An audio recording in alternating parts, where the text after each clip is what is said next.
আমি একা নই, আজকে সমস্ত পথিত যশা যে সব মানুষ তারা বিভিন্ন অনুষ্ঠানে, বিভিন্ন পুরস্কার বিতরণী অনুষ্ঠানে, বিভিন্ন অনুষ্ঠানে ওনাদের সঙ্গে গেছে। সুতরাং পরিস্থিতি যখন যেরকম হয় মানুষ তো সেই রকম ভাবেই চলে। তো আমিও সে বলার কোনো মানে নেই, কারণ প্রাক্তন শাসক দলের সঙ্গে তার, দেখো একজন বড় ব্যক্তি সে যদি তোমাকে না চায় তুমি তো জোর করে তার প্রিয় হতে পারবে না।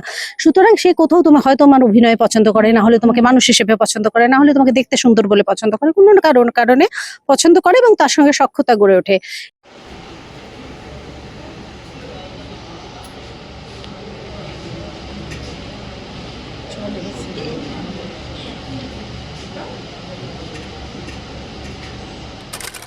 আমাদের সকলের মধ্যেই দুটো সত্তা থাকে বলা যায়। কখনো আমরা দারুণ খুশি, আবার পর মুহূর্তেই দেখা যায় মুড চেঞ্জ। আমরা খুব সহজেই সেটা বলি, মহিলাদের ক্ষেত্রে বিশেষ করে মুড সুইং। কিন্তু আসলে এটা একটা রোগ যেটা আমরা খুব একটা পাত্তা দিই না। এই কথাটা কেন বলছি, অপাদি আমাদের পাশে রয়েছেন, অপরাজিতা আঢ্য। তিনি একেবারেই তা নন, তাকে সবসময় আমরা হাসতেই দেখি, একটাই মুডে আমরা অন্তত দেখি। কিন্তু যে চরিত্রে রয়েছেন সেই চরিত্রটা এরকম, তাই তো অপাদি? হ্যাঁ, যে চরিত্রটায় রয়েছে সেই চরিত্রটা কখনো খুব স্বাভাবিক, আবার কখনো খুব লো আর কি, ডাউন সিনড্রোম আছে এবং সাংঘাতিক মানে অবসাদে ভুগছে, কিছুই চিনতে পারছে না, আবার খুব স্বাভাবিক এরকম, এবং সেটা মানে সেকেন্ডের মধ্যে হয়। তো এরকম একটা চরিত্র, অদ্ভুত একটা চরিত্র। আমরা তো এই রোগটা নিয়ে কথা বলি না তেমন ভাবে, মানে বলি না আগে বলা হতো না, এখন বলি। মন খারাপ বলে কত মানুষ এইভাবে কাটিয়ে দিয়েছেন সারাটা জীবন, তাই না? হয়তো মন খারাপ, ব্যাস এইভাবে। আমাদের ছোটবেলায় যদি বলতে মন খারাপ, তাহলে ঠাস করে একটা চড় মারতো, মন খারাপ আবার কি? হ্যাঁ, মন ফোন খারাপ কি? মন খারাপ ঠিক করে ওসব বিলাসিতা। সুতরাং দুঃখ বিলাসিতার কোনো জায়গা ছিল না। তবে হ্যাঁ, মন খারাপকে গুরুত্ব দেওয়া উচিত কিছু সময়।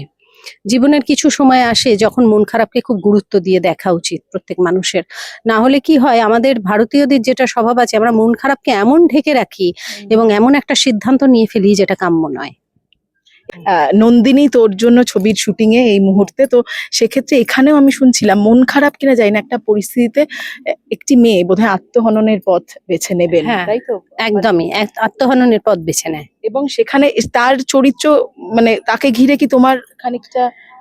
না, অ্যাকচুয়ালি আত্মহননের পথটা বেছে নেয় সেটা আমার জন্যই, কারণ একটা সময় দেখাচ্ছে যখন আমি নর্মাল, তখন আমি অসম্ভব ঘৃণা করি গরিবদের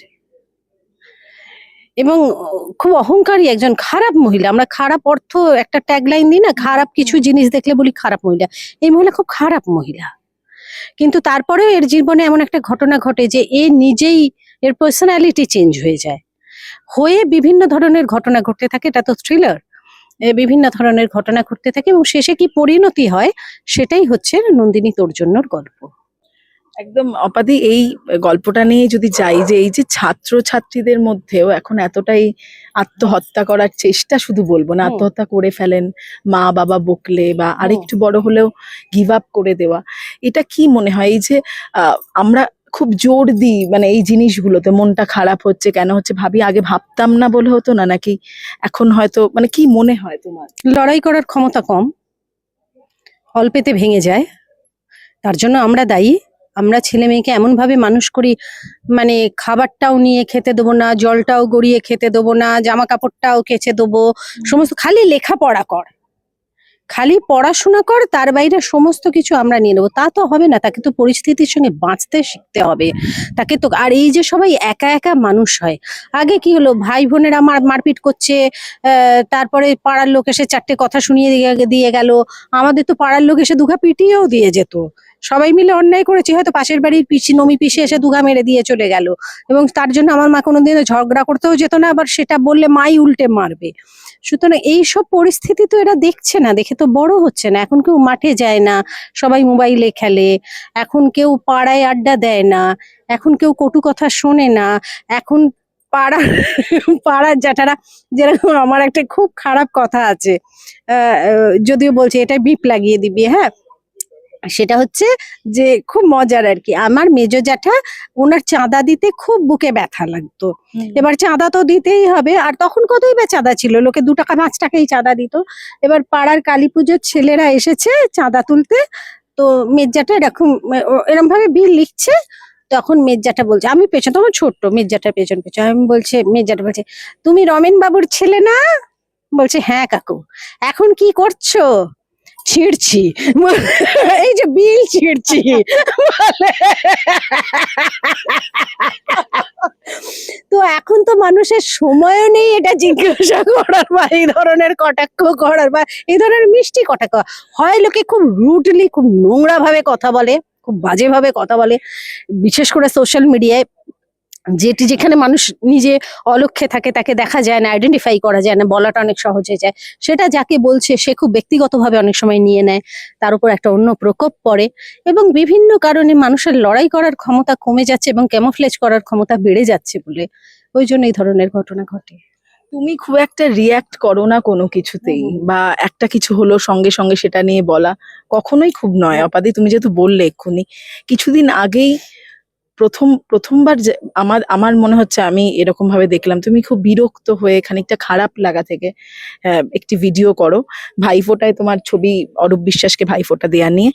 সেটা প্রথমত তুমি তোমার জায়গাটা তুমি বলে দিয়েছো, কি বলবে, মানে খারাপ তো লেগেছিলই, কিন্তু মানে যে মানুষ তোমাকে এতটা ভালোবেসেছেন, দর্শক এতটা ভালোবেসেছেন, সেখানে এইভাবে রাগটা উগড়ে দেওয়া, কি মনে হয় এটা অপাদি?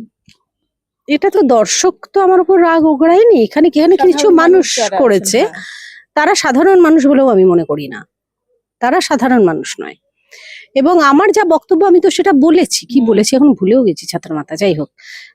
তখন আমার যেটা মনে হয়েছিল তখন তো আমি সেটা বলেছি যা বলার।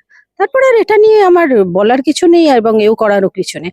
ওগুলো হয় জীবনে, ওগুলো পথ চলতে গেলে ওই ঘটনাগুলো ঘটবে, ওগুলো থাকবে, ওগুলো হবে, ওগুলো নিয়ে তো আর নতুন করে বলার কিছু কিন্তু নেই। এটার প্রভাব কি তোমার উপর পড়েছে, যেটা বলছিলে যে মন না। খারাপ হয়?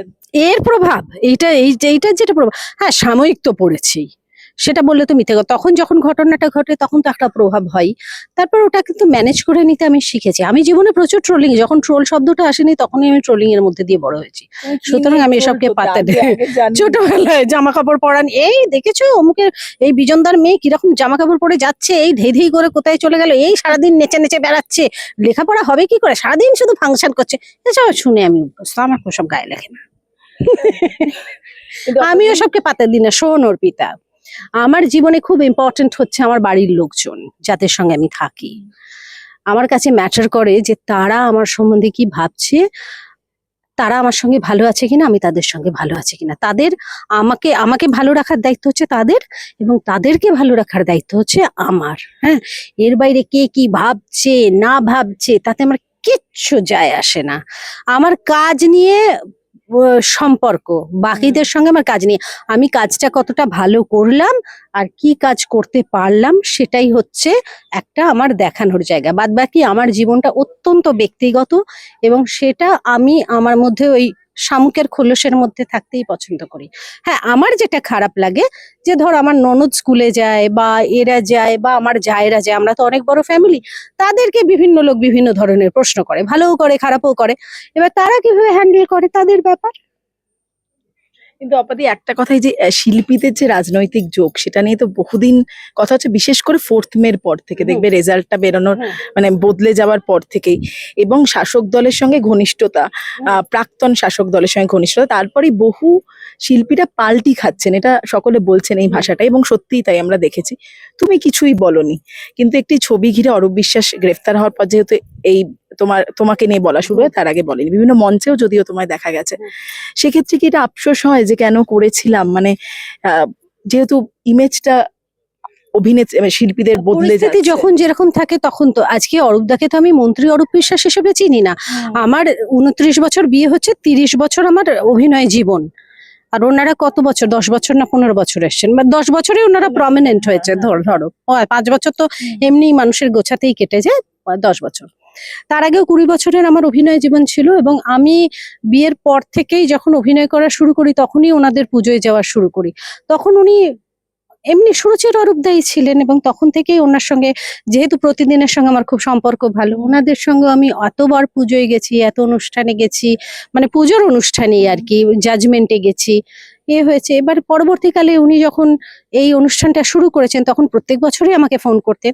আমি এক বছর জলনুপুরের সময় গিয়েছিলাম, যে ছবিটা ভাইরাল হয়েছিল, তখন আমি জলনুপুর সিরিয়ালটা করি, তখন ওই সময় আমি একবার গিয়েছিলাম। আর তারপরে আমি গত বছর গিয়েছিলাম। প্রত্যেক বছরই ওনারা আমাকে খুবই ফোন করেন। উনি ওনার যে আত্মসহায়ক প্রত্যেকে ফোন করে। তো গত বছর গিয়েছিলাম, তার কারণও ছিল, কারণ আমার মা যেদিন মারা গেলেন আর কি, তখন প্রথম ফোনটা উনিই করেছিলেন। আমি আমার ফেসবুকে দিয়েছিলাম কারণ আমি তো সবার নাম্বার জানি না, মানুষকে তো জানাতে হবে। তখন উনি প্রথম ফোন করেছিলেন যে হ্যাঁ রে অপা, কি অবস্থা, কি কিছু কি হবে, কারণ উনি জানতেন আমার মা শয্যাশায়ী। তখন আমি বললাম যে না, আমি তো এখন নিজেই পৌঁছতে পারিনি, আমি তো শুটিং এ বেরোচ্ছিলাম, সেই সময় খবরটা আসে। তো উনি যখন, আমি গত বছর পুজোয় গিয়েছিলাম ওনাদের একটা জাজমেন্টে, তখন আমাকে বললেন যে তুই কিন্তু কোনোবারই আসিস না, আমার খুব খারাপ লাগে, এবার কিন্তু আসবি, আমি কিন্তু ফোন করবো। তারপর উনি ফোনও করেছিলেন, সেই জন্যই আমি গিয়েছিলাম। আজকে আমাদের এখানের এখন যে বর্তমান সরকার, তারা যদি কোনো অনুষ্ঠানে আমাকে নিমন্ত্রণ করে, তাহলে তো আমি নিশ্চয়ই যাবো। এবং আমি তো শুধু আমি একা নই, আজকে সমস্ত পথিত যশা যে সব মানুষ, তারা বিভিন্ন অনুষ্ঠানে, বিভিন্ন পুরস্কার বিতরণী অনুষ্ঠানে, বিভিন্ন অনুষ্ঠানে ওনাদের সঙ্গে গেছে। সুতরাং পরিস্থিতি যখন যেরকম হয়, মানুষ তো সেই রকম ভাবেই চলে, তো আমিও একদমই। সেইভাবেই গেছি। পরিস্থিতি বদলালে আমিও যে সঙ্গে সঙ্গে বদলে যাব, উল্টো কথা বলবো, সেটা আমার তোমাকে কখনো মনে না। হয়নি আপাদি। তুমি যদি তোমাকে বলাও হয় যে প্রাক্তন শাসক দলে তুমি খুব ঘনিষ্ঠ ছিলে, কিন্তু তুমি তো কাজ নিয়ে তুমিও অনেক সময় বলেছো তুমি বসে আছো, কাজ পাওনি, যদি এটাই না, হয় যে আমার প্রাক্তন শাসক দলের ঘনিষ্ঠতার সঙ্গে তো কাজের কোনো যদি সম্পর্ক বলা নেই। হয়, অনেকেই বলছেন যারা ঘনিষ্ঠ তারা কাজ যারা করতেন, বলছে তারা না নয়। জেনে বলছে, তাদের বলার কোনো মানে নেই। কারণ প্রাক্তন শাসক দলের সঙ্গে তার, দেখো একজন বড় ব্যক্তি, সে যদি তোমাকে না চায়, তুমি তো জোর করে তার প্রিয় হতে পারবে না। সুতরাং সে কোথাও তোমার, হয়তো আমার অভিনয় পছন্দ করে, না হলে তোমাকে মানুষ হিসেবে পছন্দ করে, না হলে তোমাকে দেখতে সুন্দর বলে পছন্দ করে, কোনো কারণে পছন্দ করে এবং তার সঙ্গে সখ্যতা গড়ে ওঠে। এবং সেটা কাজের ক্ষেত্রে কোনো মানে আমার তো করেনি কখনো, কারণ তার আগে থেকেই আমি অপরাজিতা আঢ্যই। হুম, ওনারা জবে একদম। থেকে এসেছেন, তার অনেক আগে থেকে আমি অপরাজিতা আঢ্যই। একদম। কালকেই এক আকাশের নিচের কয়েকজনের সঙ্গে দেখা হয়েছিল, ওই ছবিটা এখনো তো দেখেছো তুমি? এখন ওই কোলে বসে তো ওই ছবিটা তো আছে, এবং একদম। তোমাদের ফ্রেমটা খুব মিস করছিলাম সেই সময়, সেই অভিনেত্রীরা। যাই হোক, এই কথাগুলো তাই বোধহয় ছই না আপাদি, না, ছোঁয়ার দরকারও নেই সেই। যাই হোক, আপাতত তুমি যে চরিত্রে আছো তাতে কখনো ভালো কখনো খারাপ, কিন্তু অপাদির ক্ষেত্রে সেটা হওয়ার নয়। না, আমি সবসময় ভালো। একদম। Thank you so much. শেষ করবো শেষে একটা দারুণ কাজ করে এলে, সৌরভ গাঙ্গুলির মা পর্দায়। হ্যাঁ, ওই কাজটা খুব মজার কাজ ছিল, খুব ভালো লেগেছে।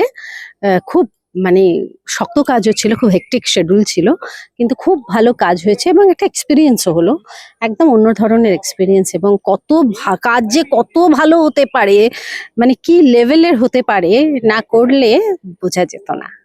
Thank you. আরো দারুণ দারুণ কাজ হোক 2026-এ অপাদি, আরো ভালো ভালো চরিত্র। আমি আরো একটা দারুণ কাজ করছি, সেটা ক্রমশ প্রকাশ্য, সেটাও তোমরা জানতে পারো, কিন্তু সেটা বাংলারই কাজ, কিন্তু সেটাও দারুণ কাজ। Thank you, thank you. গল্পটা একটি বাচ্চা মেয়েকে নিয়ে, ওর ওপর, ও অঙ্ক পারে না বলে তার উপর টর্চার হয়, সেই জায়গা থেকে মৃত্যু, তারপর রিভেঞ্জ। এটা হচ্ছে স্টোরি। এটা একটা বন্ধুত্বের স্টোরি, এক বন্ধুর মৃত্যুতে আরেক বন্ধুদের সামনে আসা। কোথায় কোথায় শুটিং হচ্ছে, গান কিছু থাকছে কিনা বা কারা? হ্যাঁ, গানটা নিয়ে এখন অব্দি ফাইনাল হয়নি। মিউজিক ডাইরেক্টর রয়েছে ভুবন ভট্টাচার্য, কথা হচ্ছে গানের শুটিং কোথায়? শুটিং এখানে হচ্ছে জনাই রাজবাড়ি আর বাঁকুড়াতে হচ্ছে পুরো।